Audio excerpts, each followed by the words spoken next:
My dear friends, आज के इस सेशन में हम लोग नैनीताल जनपद को विस्तार से जानेंगे। इसके अंतर्गत कंप्लीटली नैनीताल जनपद की हिस्ट्री को लेंगे, साथ ही साथ इसकी भौगोलिक स्थिति एवं जनपद का प्रशासन, जनपद की नदियां, झीलें और तालों को भी सम्मिलित करेंगे और साथ ही साथ इन तालों से रिलेटेड जो भी इम्पोर्टेंट फैक्ट्स हैं उनको भी डिस्कस करेंगे और प्रसिद्ध दर्रों के बारे में बात करेंगे, चोटियों के बारे में बात करेंगे, साथ ही साथ औद्योगिक क्षेत्रों से भी परिचित होंगे और संरक्षण आरक्षितियों से भी परिचित होंगे।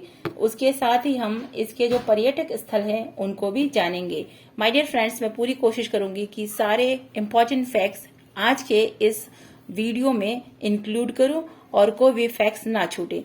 सो माय डियर फ्रेंड्स, कंप्लीट जानकारी के लिए आप लोग वीडियो में एंड तक जरूर बने रहें। Hello my dear friends, this is Anamika Sharma. Welcome back to my channel. Start करते हैं आज का सेशन, जो कि नैनीताल की हिस्ट्री से स्टार्ट करते हैं। नैनीताल को सरोवर नगरी व झीलों की नगरी कहा जाता है।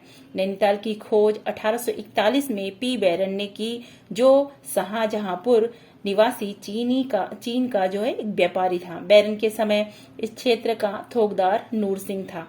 पी बैरन ने नैनीताल में पिलग्रिम लॉज नामक घर का निर्माण करवाया और इसकी पुस्तक वंडरिंग इन द हिमालय है।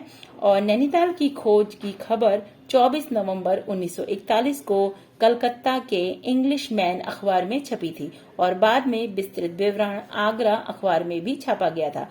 1842 में नैनीताल बसाने की जिम्मेदारी मोतीलाल शाह को दी गई, जिन्होंने नैनीताल के तट पर नैना देवी का मंदिर बनवाया था। अक्टूबर 1850 को नैनीताल नगर निगम का औपचारिक रूप से गठन हुआ और 18 सितंबर 1880 को नैनीताल में बड़ा भूस्खलन हुआ, जिसमें 151 लोग दफन हो गए थे। प्राचीन काल में इस क्षेत्र को खड़देश कहा गया और नैनीताल छखाथा परगने में पड़ता है। नैनीताल में 1962 तक उत्तर प्रदेश की ग्रीष्मकालीन राजधानी रही और नैनीताल को 1891 में जिला मुख्यालय बनाया गया 1891 में। नैनीताल जनपद का गठन 1891 में हुआ और 1996 ईस्वी में नैनीताल को हिल स्टेशन का दर्जा प्राप्त हुआ। नैना झील को स्कंद पुराण में त्रिसरोवर नाम से संबोधित किया गया है और गांधी जी ने 1929 को ताकुला में स्वराज आश्रम की स्थापना की थी। अब जानते हैं नैनीताल जनपद की भौगोलिक स्थिति के बारे में। नैनीताल जनपद समुद्र तल से लगभग 1938 मीटर ऊंचाई पर स्थित है और नैनीताल जनपद के बीच में नाशपाती आकार की एक झील है, जिसे नैना झील के नाम से जाना जाता है। नैनी झील चारों ओर से 7 पहाड़ियों से घिरी हुई है। झील के उत्तर में नैना पीक अर्थात चाइना पीक स्थित है। इसकी ऊंचाई 2611 मीटर है, जो इन 7 चोटियों में सबसे ऊंची है। नैनीताल झील के पश्चिम में देव पाठा तथा दक्षिण में अयार पाठा चोटी है। नैना झील 2 भागों में विभक्त है, जिसमें ऊपरी भाग को मल्लीताल कहा जाता है और निचले भाग को तल्लीताल कहा जाता है। नैना झील के ऊपरी भाग पर मैदानी क्षेत्र को फ्लैट्स कहते हैं और नैना झील के तट पर नैना देवी का मंदिर स्थित है।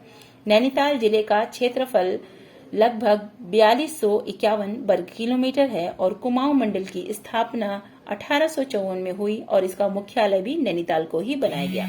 अब जानते हैं नैनीताल जनपद का प्रशासन। नैनीताल जनपद में विधानसभा क्षेत्रों की संख्या 6 है और नैनीताल जनपद में तहसीलों की बात करें तो 9 है। नैनीताल जनपद में विकास खंडों की संख्या 8 है और नैनीताल जनपद में नगर निगम की संख्या 1 है और 1873 में नैनीताल में नगर पालिका का गठन किया गया। नैनीताल जिले की जनसंख्या 9,54,605 है और नैनीताल जिले का लिंगानुपात 934 है। नैनीताल जिले की साक्षरता दर 38.88% है और ये राज्य में दूसरा स्थान रखता है।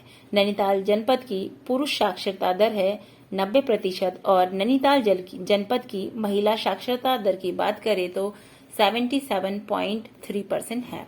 नैनीताल जिले का महिला साक्षरता की दृष्टि में दूसरा स्थान है। बात करते हैं नैनीताल जनपद की नदियों के बारे में। बाकरा नदी ये नैनीताल से निकलती है और उधम सिंह नगर के खानपुर के पास जाकर राज्य से बाहर हो जाती है। गौला नदी नैनीताल के पहाड़ पानी नामक स्थान से निकलती है। देहोआ नदी भी नैनीताल से ही निकलती है। नंधौर नदी नैनीताल से निकलकर उधम सिंह नगर के नानक सागर में गिरती है और कोइराला नदी लधिया नदी की सहायक नदी है। दाबका नदी का उद्गम स्थान गर्म पानी है और नैनीताल झील के एक छोर से जो है बलिया नदी निकलती है। जानते हैं नैनीताल जनपद की तालों अर्थात झीलों के बारे में। खुरपा ताल अर्थात खुरपा झील का आकार जानवर के खुर के समान है। सूखा ताल, सड़िया ताल, खुरमा ताल, हरीश ताल नैनीताल में स्थित है। नल ताल नैनीताल में है। इसे कमल ताल भी कहा जाता है। अब जानते हैं भीमताल के बारे में। भीमताल कुमाऊं क्षेत्र की सबसे बड़ी झील है और भीमताल की लंबाई लगभग 1674 मीटर और चौड़ाई 447 मीटर है। भीमताल कमल ककड़ी व कमल के फूलों के लिए प्रसिद्ध है। भीमताल त्रिभुजाकार है। इसके बीच में एक टापू है। भीमताल के तट पर भीमेश्वर महादेव का मंदिर स्थित है। नकुचिया ताल के बारे में जानते हैं। नकुचिया ताल कुमाऊं क्षेत्र का सबसे गहरा ताल है। इस ताल की गहराई 40 मीटर है और यह ताल 9 कोनों वाला है। नकुचिया ताल पक्षियों के निवास के लिए सर्वोत्तम है और यहाँ विदेशी पक्षी भी देखे जा सकते हैं। सात ताल से भी परिचित हो लीजिए। सात ताल नैनीताल में कुमाऊं क्षेत्र की सबसे रमणीक अर्थात सुंदर ताल है। सात ताल पहले 7 झीलों का एक समूह था। कुछ झीलें नल दमयंती ताल, गरुण ताल, राम ताल, सीता ताल व लक्ष्मण ताल आदि। नल दमयंती ताल अश्वघुर के समान 5 कोनों वाला ताल है और 7 तालों का जल बलिया नदी में गिरता है। अमेरिकी मिशनरी स्टेनले जॉन्स का आश्रम 7 ताल के पास स्थित है। 7 ताल झील की तुलना इंग्लैंड के वेस्टमोरलैंड से की जाती है। जानते हैं नैनीताल जनपद में जलप्रपातों के बारे में। भालूगाड़ जलप्रपात नैनीताल जिले के मुक्तेश्वर में स्थित है और कार्बेट जलप्रपात नैनीताल में कार्बेट राष्ट्रीय उद्यान में है। फिकरी झरना कालाडूंगी नैनीताल में स्थित है और डोकने झरना नैनीताल के भूबाली के पास स्थित है। सुभाषधारा झरना नैनीताल के सटल में स्थित है और लाडूवागढ़ जलप्रपात कार्बेट फॉल्स में स्थित है। वुडलैंड वाटरफॉल नैनीताल में ही स्थित है। नैनीताल जनपद के खनिज संपदा से भी परिचित होते हैं। नैनीताल जनपद के कालाडूंगी व रामगढ़ क्षेत्रों में लोहा का मैग्नेटाइट अयस्क पाया जाता है। राज्य में सर्वाधिक लोहे की अगर बात की जाए वो भी नैनीताल जनपद ही सर्वोपरि आता है और नैनीताल के मझरिया क्षेत्र में जिप्सम भी पाया जाता है। जानते हैं नैनीताल जनपद के पर्वत चोटियों के बारे में। हिडिंबा पर्वत नैनीताल में स्थित है।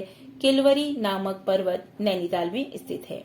डेरोथी सेट पर्वत चोटी को अयार पाठा भी कहा जाता है। ये भी नैनीताल जनपद में स्थित है। हनी बनी चोटी नैनीताल में स्थित है। टिफिन टॉप नैनीताल के पास स्थित है। शेर का डांडा और मनोरा पहाड़ी नैनीताल झील के पास स्थित है। चाइना पीक नैना झील के पास स्थित है। स्नो व्यू और हार्डीगढ़ी नैनीताल में स्थित है। जानिए नैनीताल जनपद के प्रसिद्ध दर्रों को। चिलकिला दर्रा यह याचकलिका द्वार नैनीताल के ढिकुली में शिवालिक श्रेणी पर है और चौकी घाट दर्रा नैनीताल में शिवालिक श्रेणी पर स्थित है। चोरगलिया दर्रा नैनीताल के हल्द्वानी में शिवालिक श्रेणी पर है और बमोरी दर्रा नैनीताल के काठगोदाम में शिवालिक श्रेणी पर स्थित है। जानते हैं नैनीताल जनपद के औद्योगिक क्षेत्रों के बारे में। डेयरी शोध एवं विकास केंद्र नैनीताल जिले में है और अंग्रेजों ने सबसे पहले लीसा कारखाने की स्थापना भूवाली में की, जो कि नैनीताल में स्थित है। और 1890 में बोट हाउस क्लब की स्थापना नैनीताल में ही की गई थी। एशिया का सबसे बड़ा कागज उद्योग century paper and pulp board Lalkuan Nainital में स्थित है और राज्य में अधिकांश कागज उद्योग नैनीताल जनपद में ही स्थित है।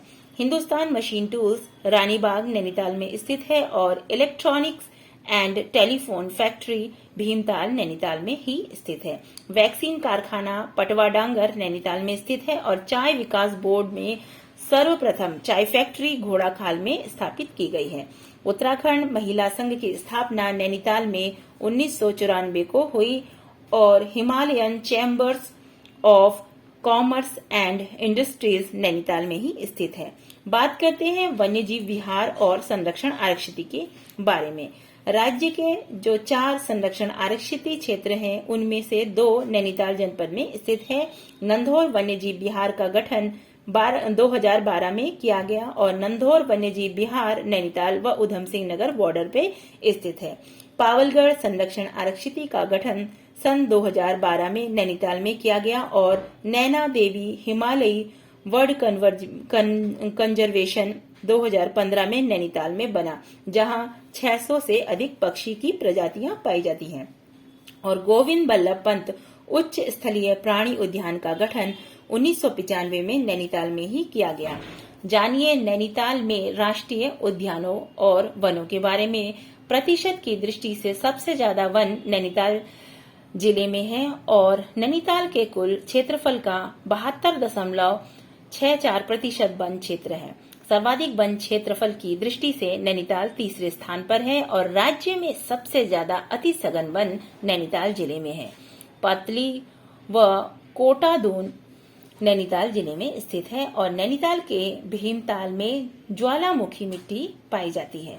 जानते हैं कार्बेट नेशनल पार्क के बारे में। इससे बहुत सारे क्वेश्चंस पूछे गए हैं प्रीवियस ईयर के एग्जाम्स में और अपकमिंग एग्जाम्स में भी इन क्वेश्चनों के आने की पूर्ण संभावना है। सो माय डियर फ्रेंड्स, आप लोग इन फैक्ट्स को जरूर नोट डाउन कर ले। कार्बेट नेशनल पार्क देश व एशिया का पहला नेशनल पार्क है और कार्बेट नेशनल पार्क का गठन 1936 में हुआ। इसका पहले नाम हैली नेशनल पार्क था और स्वतंत्रता के बाद कार्बेट नेशनल पार्क का नाम रामगंगा नेशनल पार्क रखा गया। 1957 में प्रकृति प्रेमी जिम कार्बेट के नाम पर इस उद्यान का नाम पड़ा। कार्बेट नेशनल पार्क का क्षेत्रफल 520 वर्ग किलोमीटर है और यह 2 जनपद नैनीताल व पौड़ी में फैला है। नेशनल पार्क का सर्वाधिक क्षेत्रफल पौड़ी जनपद में है। कार्बेट नेशनल पार्क का प्रवेश द्वार ढिकाला नैनीताल में है और कार्बेट नेशनल पार्क के मध्य में पाटलीदोन स्थित है। कार्बेट नेशनल पार्क नवंबर 1973 को देश का पहला टाइगर रिजर्व बना। इस पार्क के किनारे पूर्वी रामगंगा नदी बहती है। राज्य में सर्वाधिक पर्यटक कार्बेट नेशनल पार्क में आते हैं। इसके बाद राजाजी नेशनल पार्क व फूलों की घाटी में आते हैं। अप्रैल 2012 में कार्बेट नेशनल पार्क के चारों तरफ 500 मीटर तक के दायरे को साइलेंस जोन घोषित किया गया है और 2013 में कार्बेट नेशनल पार्क में स्पेशल टाइगर प्रोजेक्ट फोर्स का गठन किया गया। जानिए प्रमुख पर्यटन स्थलों के बारे में। अगर हम लोग पर्यटन स्थलों की बात ना करें तो नैनीताल जनपद का संपूर्ण इतिहास जानना एक प्रकार से कह सकते हैं कि व्यर्थ है। नैनीताल का जो हनुमानगढ़ी सूर्यास्त के अनुपम दृश्य के लिए विख्यात है। जियोली कोट नैनीताल में भारत का सबसे पुराना गोल्फ कोर्स है। नैनीताल की वर्धमान पहाड़ियों पर अरविंदो आश्रम है और कालाडूंगी नैनीताल में जिम कार्बेट का मकान एवं संग्रहालय है। पर्यटक स्थल भुवाली के बारे में जानते हैं, जो कि नैनीताल में स्थित है और ये बहुत ही सुंदर स्थान है। नैनीताल में स्थित भुवाली नामक स्थान पर्वतीय फल बाजार के लिए प्रसिद्ध है।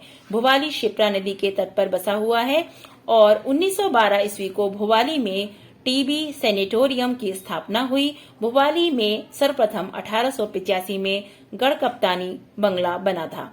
भुवाली के पास लल्ली की छतरी नामक पर्यटक स्थल है और उत्तराखंड न्यायिक व विधि अकेडमी भुवाली में ही स्थित है। पर्यटक स्थल काठगोदाम से भी परिचित हो जाइए। ये बिल्कुल प्लेन्स के पास में ही है। आप लोग अगर यहाँ घूमने आना चाहते हैं तो बहुत ही आसानी से पहुंच सकते हैं। काठगोदाम को कुमाऊं का प्रवेश द्वार कहा जाता है। यह कुमाऊं का महत्वपूर्ण रेलवे स्टेशन है। काठगोदाम में गुलाब घाटी बहुत ही प्रसिद्ध है और काठगोदाम को बमोरी घाट या बाड़ा खेड़ी भी कहा जाता है। काठगोदाम रेलवे स्टेशन 1884 में चालू हुआ और काठगोदाम में रेलवे की बड़ी लाइन 1994 में बनाई गई। काठगोदाम के पास रानीबाग पर्यटक स्थल है और रानीबाग में पुष्पभद्रा व गंगरांचल छोटी नदियों का संगम है। रानीबाग के पास जियोलीकोट में मधुमक्खी पालन का भी केंद्र स्थित है। जानते हैं पर्यटक स्थल रामगढ़ के बारे में। रामगढ़ को कुमाऊं में फलों का कटोरा कहा जाता है, जो कि बहुत ही ज्यादा महत्वपूर्ण है। रामगढ़ में सबसे पहले पकने वाला सेब प्रजाति ग्रीन स्वीट व सबसे बाद में पकने वाला सेब पिछौला सेब होता है। रामगढ़ का सर्वोत्तम फल आड़ू है। इसकी प्रजाति तोतापरी व हिल्स अर्ली है। यहाँ ग्रीन गोज जाति के पुलम भी पाए जाते हैं। महादेवी वर्मा संग्रहालय रामगढ़ नैनीताल में स्थित है। टैगोर टॉप रामगढ़ में रविंद्रनाथ टैगोर ने प्रवास किया था। कुछ समय यहाँ इन्होंने बिताया था। रामगढ़ में नारायण स्वामी जी ने आश्रम की स्थापना की थी और गागर नामक पर्यटक स्थल रामगढ़ में ही स्थित है। और भी बहुत सारे इसके अंतर्गत महत्वपूर्ण पर्यटक स्थल हैं, जो कि इस वीडियो में शायद कंप्लीट ना हो पाए क्योंकि वीडियो और ज्यादा लंबी हो जाएगी। तो सेकंड पार्ट में इससे संबंधित पूरी वीडियो को हम लोग कवर करने की पूरी कोशिश करेंगे। माय डियर फ्रेंड्स, ये जानकारी आप लोगों को कैसी लगी मुझे कमेंट बॉक्स में बताना बिल्कुल भी ना भूलें। अगर वीडियो आप लोगों को पसंद आई है तो लाइक का बटन जरूर प्रेस करें और अगर आप चाहते हैं कि इसका सेकंड पार्ट भी सुनना तो आप चैनल को भी सब्सक्राइब कर लें और साथ ही साथ बेल आइकन को भी प्रेस कर लें, ताकि जब भी मैं वीडियो अपलोड करूं सबसे पहले आप लोगों तक नोटिफिकेशन पहुंच जाए। मिलते हैं नेक्स्ट वीडियो में। पढ़ते रहिए और आगे बढ़ते रहिए। Thanks for listening.